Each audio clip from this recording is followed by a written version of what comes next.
Hey guys, welcome back. Tisha here, back for our first episode of season 2 Bridgerton review.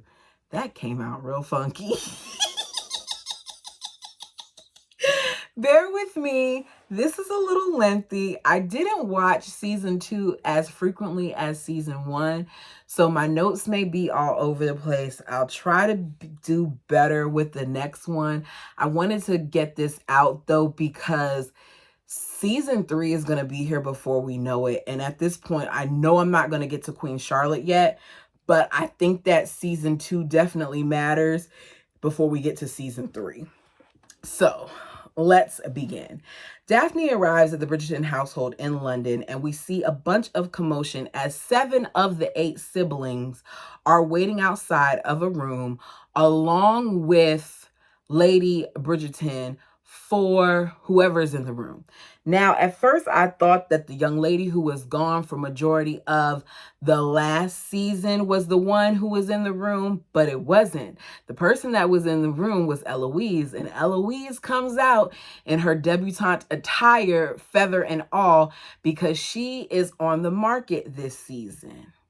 While all this is going on at the Queen's Palace, the Queen is talking with Lady Danbury because she is concerned about what this season is going to be like. She wants to make sure it's just as good, if not better, than the last.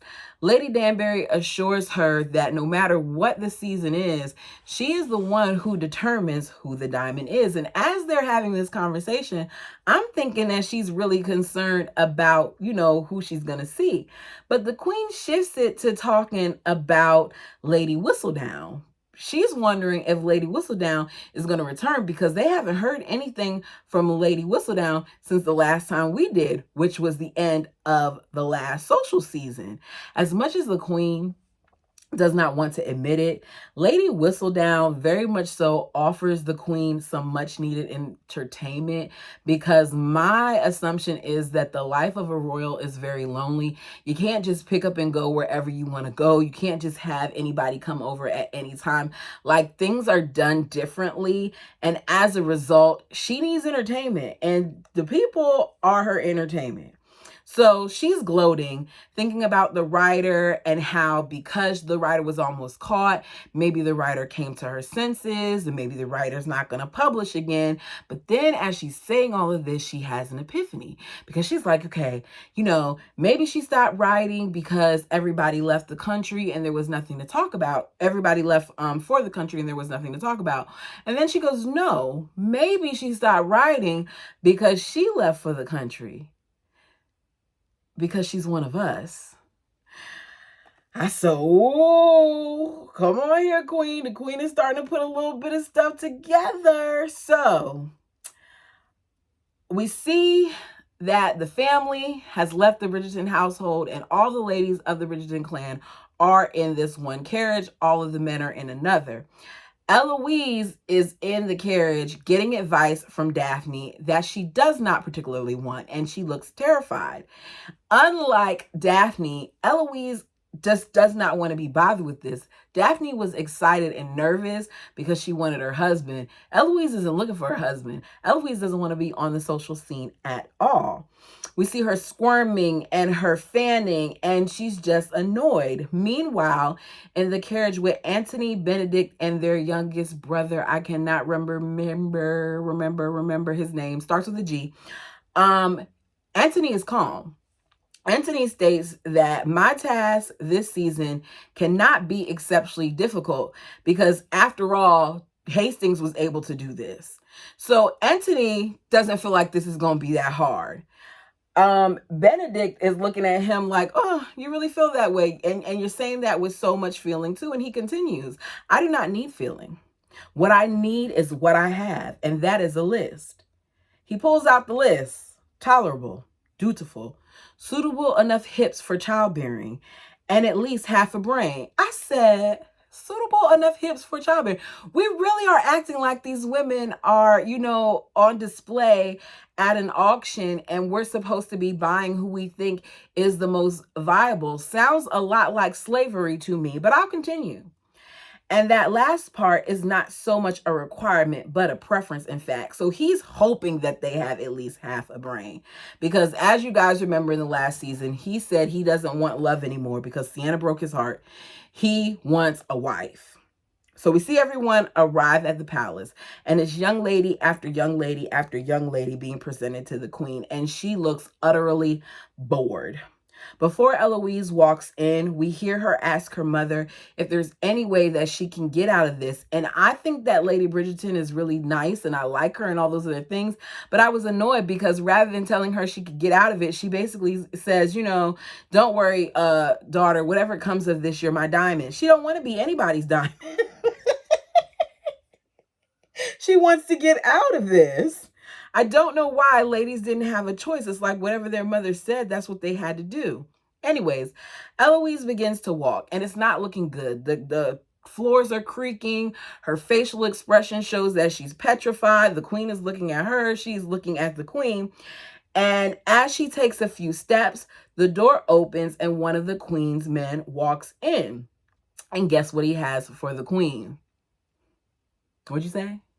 If you said the scandal sheet, then you are right. He has the most recent copy of Lady Whistledown. So the queen picks up the paper and she's smiling while she's saying she's seen enough. Because the queen can't get off of that throne fast enough to get out of there to read her scandal sheet. Okay, they're telling her, no, there's more, because there's a lot more girls still waiting in the rings. While she's running off to read her scandal sheet, Eloise is just relieved that she doesn't have to keep going because she didn't really want to do this. And the people in the crowd are excited because they're getting handed their scandal sheets. And then we hear, dearest gentle reader, did you miss me? As the members of our esteemed tome lazily sojourned in their rustic retreats, this author was doing but one thing, owning my skills, or should I say hatching my plans. No, even better, I was sharpening my knives. For all of you. You hear people talking amongst themselves, wondering how in the world Lady Whistledown gets this done, who she is, how she's able to get away with it, and we get a glimpse of how it happens. So we see Penelope as she's walking through different hallways and listening to different conversations and peering in doors, and then she slips out and she gets into the carriage. Now, once she arrives into the carriage, we see her with a case in front of her that there's additional clothing in. She puts on that clothing and she's able to do what she does because she is very much so unnoticed. Very few people pay her attention. She arrives to the print shop and she says, my mistress changed her mind. You're new to this arrangement, so I'll say this only once. What my mistress wants, she gets. For whatever reason, that would be you at the moment. That doesn't make you special, Mr. Harris. Printers in this town are 10 a penny, but there is only one, Lady Whistledown, and she could just as easily take her business elsewhere. So it is 18, not a penny more. And the delivery boys need a wage increase. They're running around town while you get to sit on your lazy arse. And you hear the man say, yes, ma'am. So Penelope is presenting herself as somebody completely different who is working for Lady Whistledown. Meanwhile, we know that she is Lady Whistledown. Lady Whistledown continues. Questions abound as to this author's identity and means. Seeking those answers shall prove fruitless indeed. There is, of course, another unknown identity at present, though this one you will be able to unearth. I speak of the season's diamond, wherever she may be. Your move, Your Majesty. So here we have Lady Whistledown tell Your Majesty, like, look, I've done my part, okay? The people have been waiting for me. You have been waiting for me. What's next? Who's the diamond? Back in the Bridgerton house, we see Eloise practicing her dances with her younger brother. We see Anthony with his list asking his mother for her ring, because if you're requesting a ring from your mom, her previous engagement ring, I'm assuming that that means that you plan on passing that ring down to your future wife, okay? which means he wants to get married. He's making this very, very, very much so transactional, where his mother wants him to make sure that he finds a love match. We then see him leave there, and we see him go on various outings and going to various draw rooms, and he's asking the same list of questions to multiple women as they do multiple things. We see the list, and as he goes to each woman, we see him cross the name off the list. Not only is he doing that, but every night he's also going to another woman to have relations with her, and he wakes up in the morning and he puts money on the counter, and then he leaves, and then he resumes his list, and he goes home and he takes care of the bills and the records, and he signs the ledgers and does all of that, and then goes and asks more questions, and then go sleeps with another woman, and then go puts that money on the thing. It's just cycle after cycle after cycle. And as he's doing all of this, Anthony looks miserable, very miserable, until something happens. So one morning, Anthony is out riding his horse. It's very, very early morning because there's not a lot of people out. There's barely anybody out. The streets are empty. The forest is bare. As he's out riding, I think he was probably leaving another brothel or whatever, because, you know, he likes to go get sex and put money down. He sees a cloaked woman speeding away on horseback. He's concerned for her safety. He's asking her if she's okay, but she continues to go while he decides that he's going to gallop after her. I don't know why he thought she was in danger. She wasn't hollering or screaming or anything of that nature. She was just enjoying her ride. As he tries to follow, he can't catch up because she is good. She ends up clearing even a hedge, like how you would see at a jumping competition. The horse jumps over that, and she keeps going. And at some point, as she slows down, he runs into her, and he's impressed. This is the first time we actually see him smile since this whole thing started. They speak, and he's full of questions. He wants to know where her mate is, if she has a husband, why she's alone, where she's from, where is she on her way to. So a lot of the questions she doesn't answer, and the one that she does decide to answer, which is where she's staying, she's lying about. Okay, she's not telling him the truth. But one thing that she does say that he agrees to is that they pretend that this didn't happen because she needs this to be a secret, because she really shouldn't be out in the first place. He agrees. Let's go ahead and get the Featheringtons out the way. The Featheringtons are struggling. They're eating potatoes every night, waiting for the new lord of the household to appear. They're ducking payment for the dowry to Mr. Finch. They're using Lord Featherington's death as an excuse, saying they're still mourning. We're seeing that Lady Featherington is selling off everything that she can put her hands on, like candlesticks, and even at one point she tries to sell off Penelope's books. Penelope, meanwhile, all this is going on, has a whole bunch of money that she is hiding under the floorboards, but they can't know of all of this. The Feathertons are having a rough time.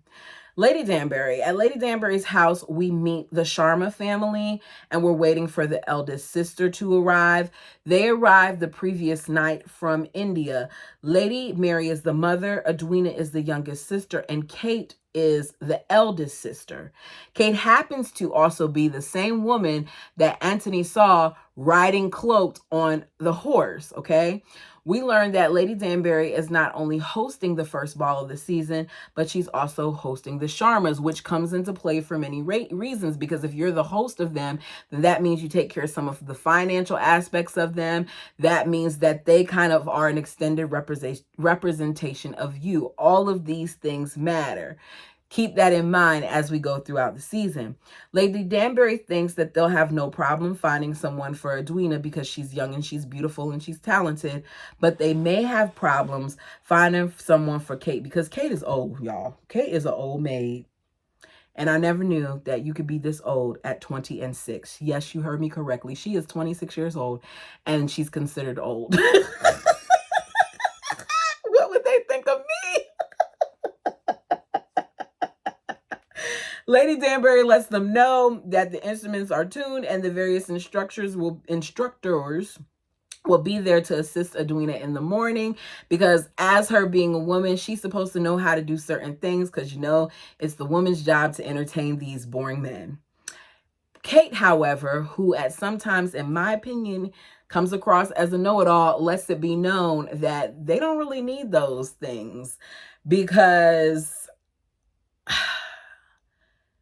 she doesn't want a husband She wants her sister to have one.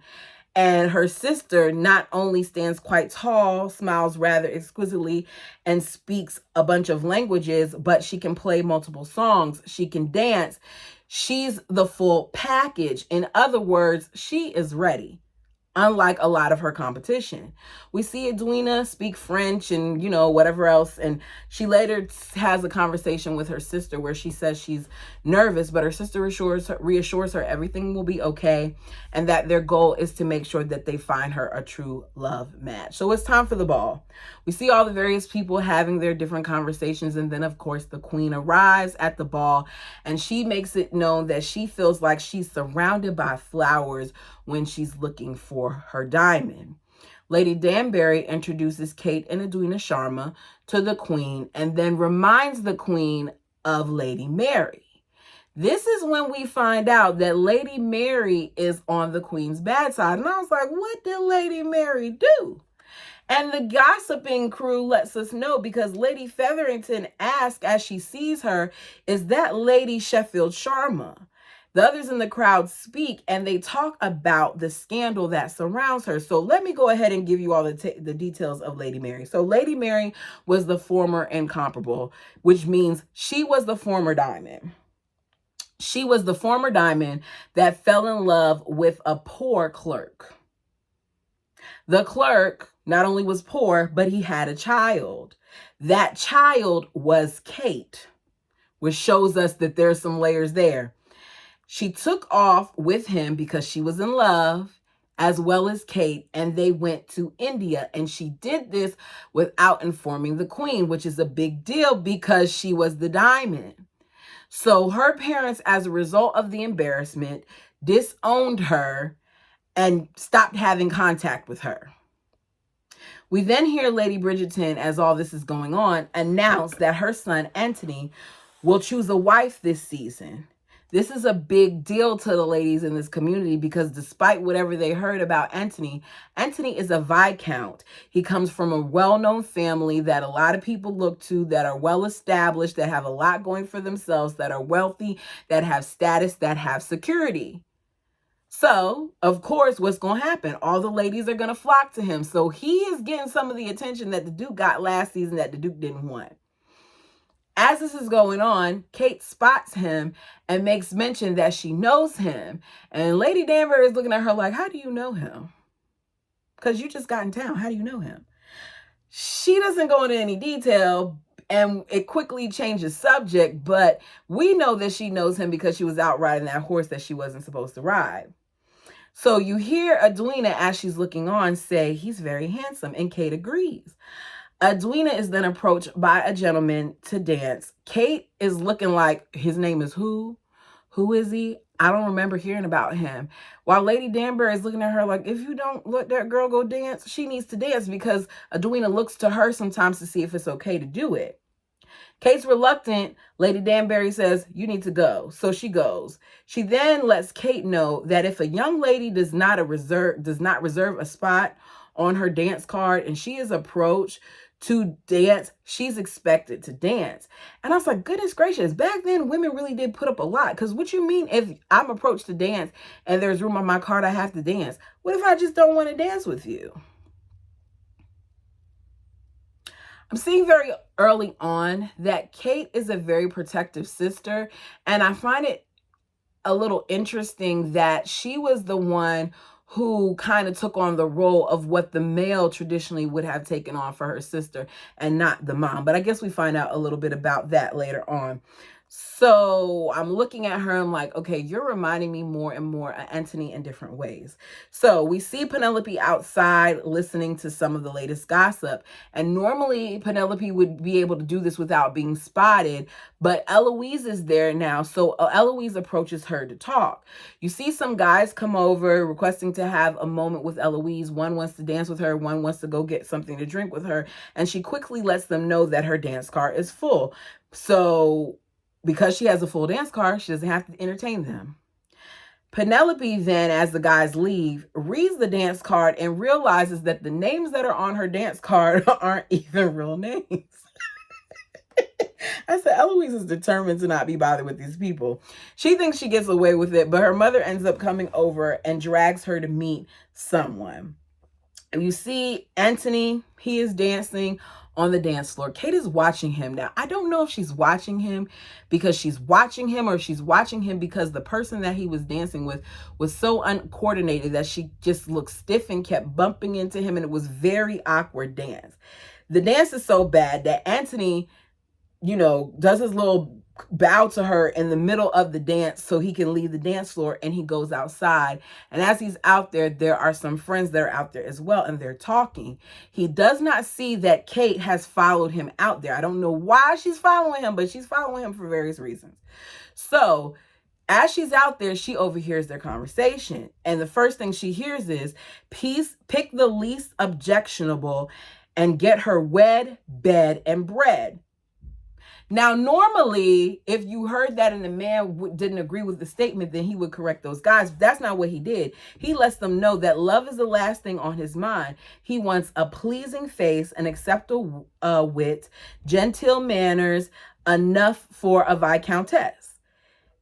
As he says that, you see them all, go off their various ways, and he's standing out there getting ready to go inside, and Kate knocks into some type of basket or something that makes a clinging noise. So he looks to go see who it is, and he sees that it's Kate. And he realizes that she overheard what was said, and he tells her none of that was meant for you. She basically says to him, when you manage to find the woman that you described, what makes you think that she's going to accept you?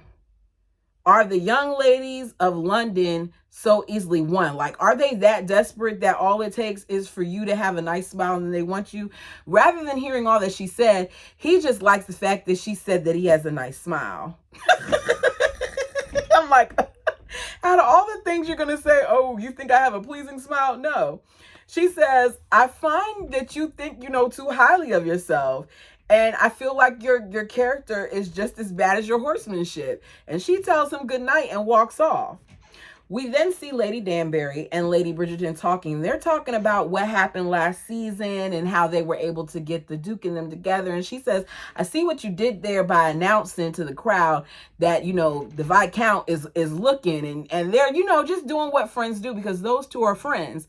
And Kate approaches, and Kate looks bothered, and Kate is upset, and she says, I'm letting you all know that we're going to retire early, which means they're ready to leave. And Lady Danbury is like, I don't advise you to leave early. And she's like, we're going to leave early. She's like, it doesn't look good if you leave early. People are watching. And she's like, well, if I leave early, it's okay, because they're going to, they're going to want more of her. And I'm like, oh, here we go again. Another Anthony blocking, their sibling left and right. And are we going to have to do something similar like last season because you want to sit here and prevent her from being seen? But that's not what happens. We then hear from my favorite narrator. There is nothing quite like the sweet-scented smell of success. But after taking in the scene from last night's festivities, it's clear the season won't be quite so fragrant for everyone. The Viscount Bridgerton's own mamma may have loudly declared her eldest son's lofty intentions to marry, yet I cannot be the only one wondering if this former capital Rake is indeed ready to flourish. Perhaps the Viscount, like the rest of us, is simply waiting for the Queen to finally name her diamond. Or perhaps this author should take the matters into her own hands. You then hear the Queen say, look, I'm not going to be hustled by Lady Whistledown into making my selection of anyone. I'm going to select them when I feel like I need to select them. At the Bridgerton's house, there is a caller for Eloise. Eloise is completely uninterested, as she's been this whole time. She is on one end of the couch. The caller is on the other. She's like this, looking like, why am I here? And because she's so uninterested in him and other people are in the room, like her younger siblings, and they're playing marbles, he decides to go ahead and play with her younger siblings. And then you hear Lady Whistledown again. Though of the many reportedly well-trained and bred hothouse flowers on display this year, this author must wonder if a more surprising choice might still be in store. So we see people visiting with the Sharmas, and they're talking about how horrible Kate is, because Kate is just being a nuisance left and right. Like, the people aren't even able, the men aren't even able to sit with their sister without her input.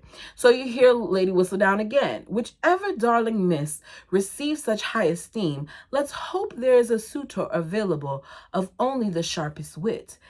Lest he dry musings he leave, a young lady will what? I don't know what I wrote here for Lady Whistledown. Lest his dry musings leave, a young lady wilting like a parched rose. I was like, what did I write? Anthony continues to look for what he dreams is the perfect match, while Eloise continues to be uninterested with the season.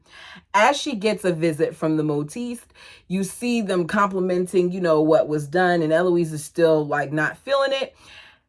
Modiste is leaving, Madame Delacroix, and she runs into Benedict, who's excited to see her because Benedict and her had a thing last season. And he's talking about, there's a party later on over here. You gonna go? And she's like, I have work to do. So she doesn't want to be bothered with him. You telling me you need to focus on work. I'm like, what did Benedict do? We're back at the Featheringtons' house, and Penelope is hiding her money under her floorboards, and she's writing Colin Bridgerton while he's away. Philippa walks in, sees this writing that she's doing, ends up pointing it out to her mother, and they both tell her, like, Colin Bridgerton isn't interested in you, he's not your friend, and he doesn't care about you. And I'm listening to them and seeing how they talk to her and watching how they treat her, and it's clear that Penelope is treated like Cinderella and that the sisters are evil, but I don't feel like Philippa is as bad. And is it Philippa? I get them.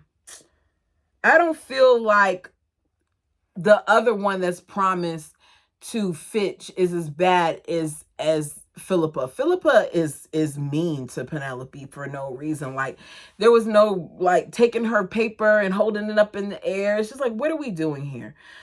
Back at Lady Danbury's house, she confronts Kate on taking out her horse, as well as some correspondence that she received, because she wrote to the Sheffields to let them know that she was going to be hosting the Sharmas, because after all, the Sheffields are Lady Mary's parents. The Sharmas, not the Sharmas, the Sheffields are also her sister's grandparents, but Kate has no relation to them. You hear Lady Danbury say, "It seems you have not been straightforward with me. Why have you truly come to London with your sister? Very few attempt to outwit me, and even fewer succeed. You are living under my roof, under my care, relying on my good name, my connections, and my money. I vouch for you and your sister in front of Her Majesty the Queen, all because I thought I was paying a kindness to an old friend." And Kate says, "And we are truly grateful for everything." Lady Danbury says, "Your mama misses your father naturally, but she never really wanted to come back here, did she? You did. I have no interest in being used as a pawn in someone else's game." And Kate is like, this is not what we're doing. So Kate lets her know that when it comes to Edwina's match, she does want her to find a match. She does want her to find love, but she has to marry someone who is an Englishman of noble standing, because if she does this, then the family, the Sharmas, have agreed to make sure that she is cared for. They're going to give money to her, and they will also give money to the mom, which means they'll be okay. She's not going to get any of that because she's not in relation to them, but she wants to make sure that her sister and mom are okay, because we find out that they are broke and they really need that money. Neither Edwina or Lady Mary know that this has happened and that they use the last of the money, because this is all stuff that Kate has been handling. So she asks Lady Danbury to keep it a secret. We then hear from Lady Whistledown. formed under pressure, desired by many, yet possessed only by a fortunate few. There is nothing on earth quite so envied as a diamond. As this is being read, we are now back at the ball. We hear, might our queen finally extinguish the fervid speculation and bestow the highest of honors to the most fortunate young lady tonight? With so many futures at risk, I do suspect this author is not the only one waiting with bated breath. We see Her Majesty appear. She speaks to the Sharmas, and then Lady Danbury, as the Sharmas walk off, tell her that she may have a way to shake up the season, that she feels like the Sharmas may do that. So I'm like, okay, Lady Danbury, I see what you're doing here. Good move. We then see her run into Eloise. Eloise says something about an emerald being, she likes emeralds better than diamonds. And the queen laughs at this, even though she wasn't making a joke. And the queen finds this amusing because the queen's favorite thing is the emerald. So that becomes a thing too. And Eloise is petrified because Eloise does not want to be the diamond. So she runs off, goes to Penelope and tells her, I might have messed up. I did good with the queen and I don't want to be seen as the diamond. So you see them go outside where they try to make sense of it all. And Penelope tells her that you're worried about being seen so much as soon as you walked in and how all eyes on you. Whereas for me, I'm starting to realize it's not so bad being a wallflower.